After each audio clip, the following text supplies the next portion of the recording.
होना था, लेकिन उस पर भी उन्होंने मनाही कर दी और ये कहा कि ये जो समन है ये भी अवैध है और कहीं ना कहीं पर बीजेपी जो है वो ईडी के पीछे छुपकर अपना चुनाव लड़ना चाहती है। देखिए, जिन सम्मन को वो अवैध कहते थे, उसी सम्मन की वैधता के लिए कल पर 2 दिन पहले उन्होंने जमानत ली है। कोर्ट के सामने स्वीकार किया है कि हाँ जी, मैंने गलती की और मैं इसकी जमानत चाहिए मुझे। और फिर अगर वो उसी चीज़ों को दोहरा रहे हैं तो अरविंद केजरीवाल को एक बात समझ में आनी चाहिए कि अब इतने घोटाले दिल्ली में आपने किए हैं कि आपको इसकी आदत डाल लेनी चाहिए, क्योंकि अब सम्मान तो आपके पास बचा नहीं।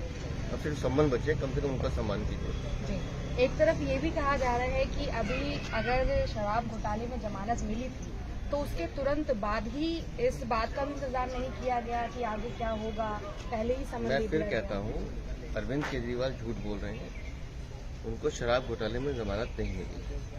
धारा 174 की अवमानना का मामला था, जो सम्मन की वैधता का था, उसमें उनको जमानत मिली है। शराब घोटाले में तो भी पूछताछ होनी है, तो इसलिए अरविंद केजरीवाल का ये कहना है कि मुझे जमानत मिली है, ये सरासर झूठ है, बकवास है।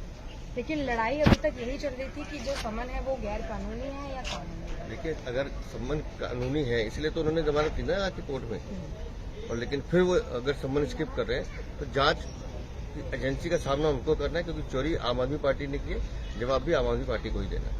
अब उन्हीं की अगर बात करें तो नेता सत्येंद्र जैन जो है उनकी याचिका को भी खारिज कर दिया। आम आदमी पार्टी के रत्न है, उनको तो अरविंद केजरीवाल भारत रत्न दे रहे थे। माननीय सुप्रीम कोर्ट ने कहा है कि जाइए, जेल जाइए, क्योंकि आपने भ्रष्टाचार किया है।